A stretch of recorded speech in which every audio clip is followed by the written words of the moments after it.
Good morning to all of you. आप सभी का फिर से एक बार स्वागत है।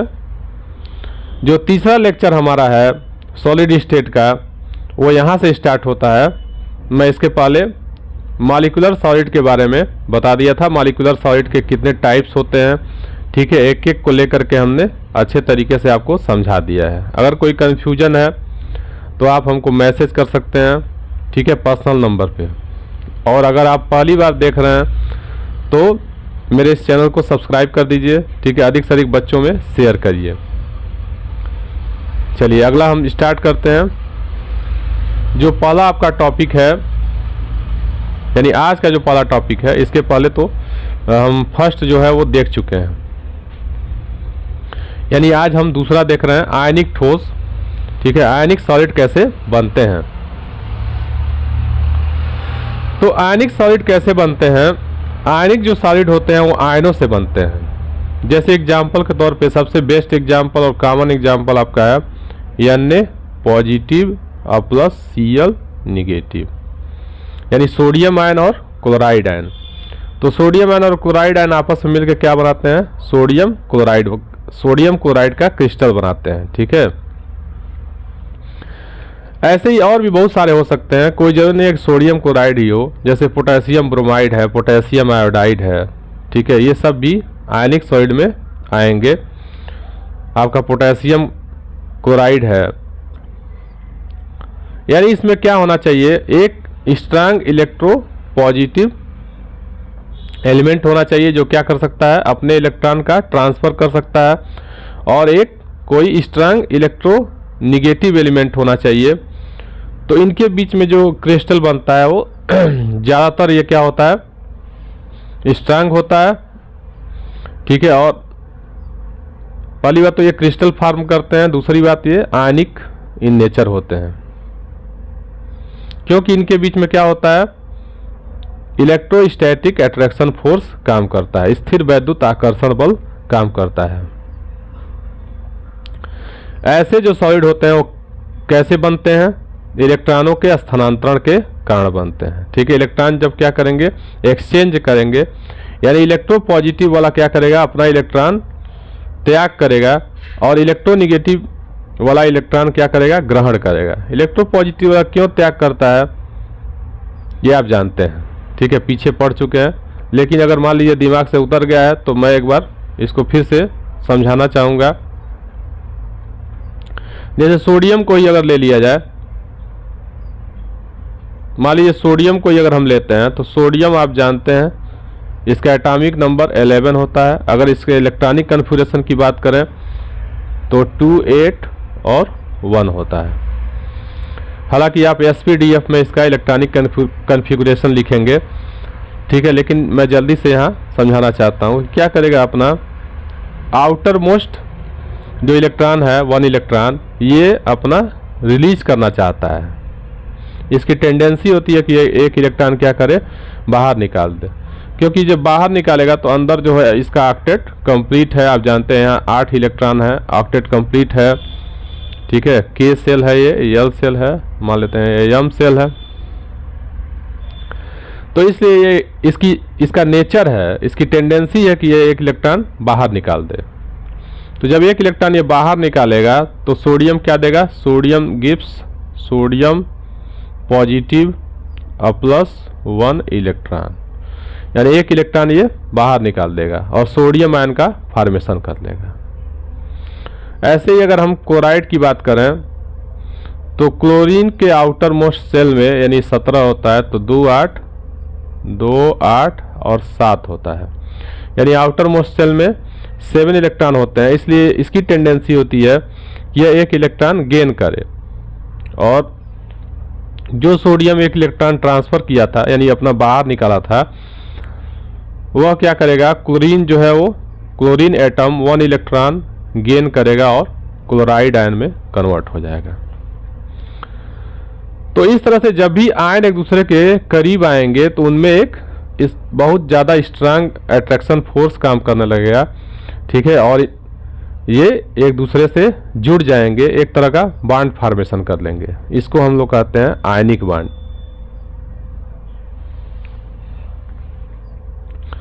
ठीक है, आयनिक बांड, और आयनिक बांड द्वारा क्या होते हैं, ये जुड़े होते हैं। इसको हम इलेक्ट्रोवैलेंट बांड भी कहते हैं।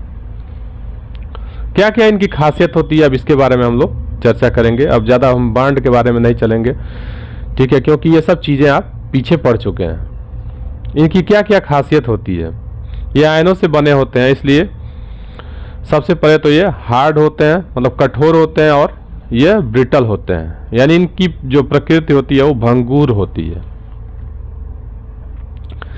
जैसे नमक का ही क्रिस्टल ले लीजिए। पहले मान लीजिए नमक जो होता था, हम लोग भी देखे हैं, वो क्या होता था, क्रिस्टल के रूप में आता था, इतना बड़ा बड़ा जो है टुकड़े के रूप में आता था। आज भी आता होगा, लेकिन अब तो सब लोग पिसा हुआ जो नमक है वही इस्तेमाल कर रहे हैं। पशुओं को खिलाने के लिए ऐसे नमक का प्रयोग किया जाता था। आप जानते हैं कि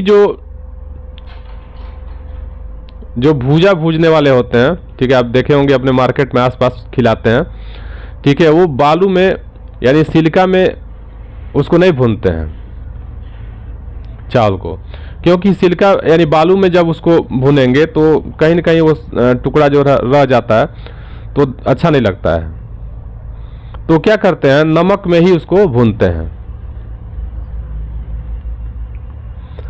तो नमक में भूनने से फ़ायदा क्या है, नमक में भूनने से ये फ़ायदा है कि मान लीजिए उसमें जो सस्पेंडेड जो साल्ट है, नमक है, वो जब हम खाएंगे तो हमको वो बुरा भी नहीं लगेगा। अगर मान लीजिए बालू का एक भी टुकड़ा जाता था तो अच्छा नहीं लगता था।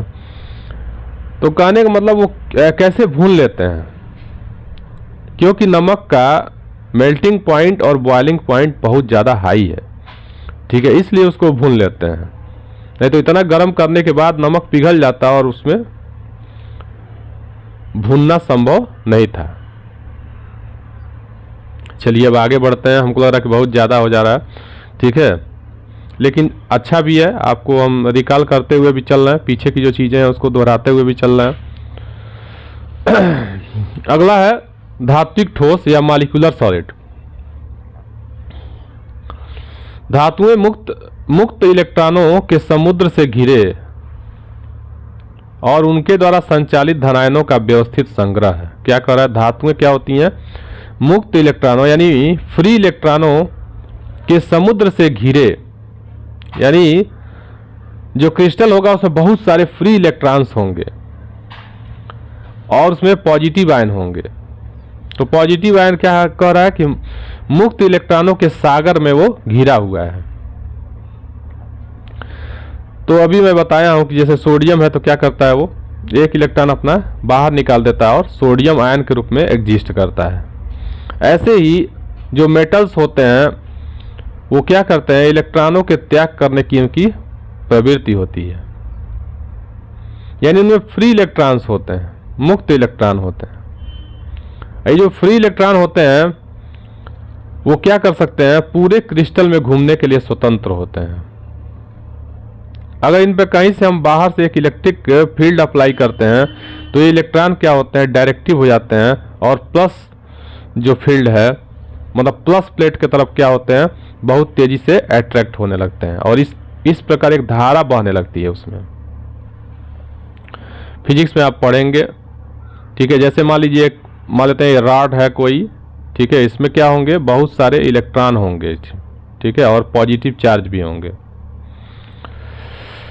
तो अगर मान लीजिए इधर हम बैटरी का प्लस टर्मिनल जोड़ दिए और यहाँ माइनस जोड़ दिए, ठीक है, और इलेक्ट्रॉन पे माइनस चार्ज होता है, इलेक्ट्रॉन पे कौन सा चार्ज होता है, माइनस चार्ज होता है, इसलिए ये अपोजिट प्लेट की तरफ बहुत तेजी से क्या होते हैं, बौछार के रूप में आगे बढ़ने लगते हैं।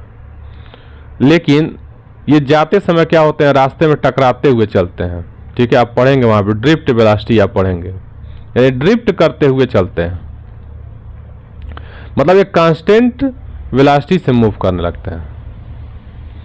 यही कारण है क्योंकि उसमें क्या होते हैं, बहुत सारे फ्री इलेक्ट्रॉन्स अवेलेबल होते हैं।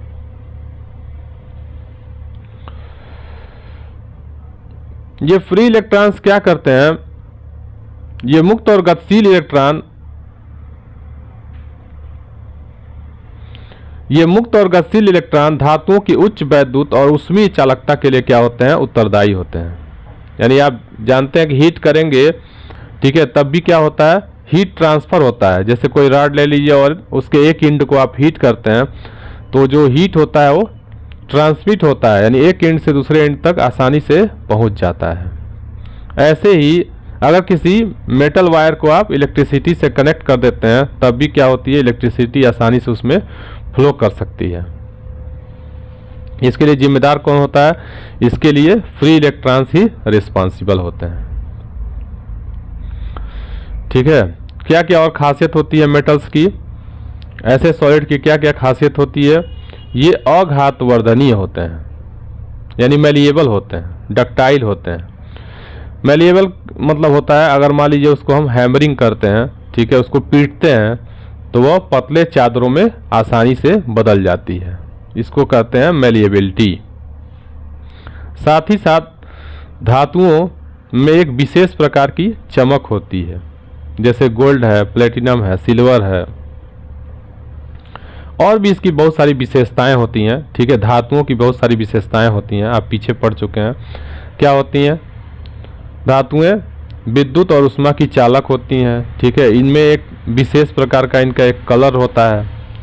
ठीक है, इनके मेल्टिंग और बॉइलिंग पॉइंट उच्च होते हैं, हाई होते हैं। ये क्या होते हैं, स्ट्रांग होते हैं, मजबूत होते हैं।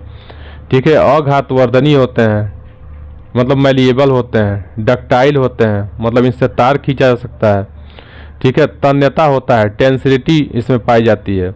साथ ही साथ और क्या प्रॉपर्टी होती है, सोनोरस होते हैं। मतलब सोनोरस का क्या मतलब है, जैसे मान लीजिए घंटी बजाते हैं ना, किसका बना होता है, धातुओं का ही बना होता है। स्टेशनों पे पहले, रेलवे स्टेशन पे क्या होता था, जो छोटी लाइन थी, हम लोग के वहाँ रामकोला तो छोटी लाइन ही थी पहले, ठीक है, अब जाके बड़ी लाइन हुई है, तो वहाँ पे एक घंटी टांगा गया रहता था। उसमें क्या करता था, वो डाल करके एक नट से ऐसे लड़ाता था, तो टन टन टन टन की आवाज़ बजती थी जो काफ़ी दूर तक जाती थी। तो किसका बना होता था, वो आयरन का बना होता था। तो अब लकड़ी टांग करके उसको बजा सकते हैं, नहीं बजा सकते हैं। तो सोनोरस होती हैं, यानी इनका क्या होता है, एक विशेष प्रकार की इसमें से साउंड क्रिएट होती है। ठीक है, तो ये सब इसकी प्रॉपर्टी है। तो आज के लेक्चर में इतना तक देखिए। ठीक है, फिर अगला जब हम पार्ट लेके आएंगे तो फिर उसको हम यहाँ से स्टार्ट करेंगे। ठीक है, अगला जो है सहसंयोजक अथवा नेटवर्क ठोस। तब तक के लिए इतना देखते रहिए। ठीक है, धन्यवाद।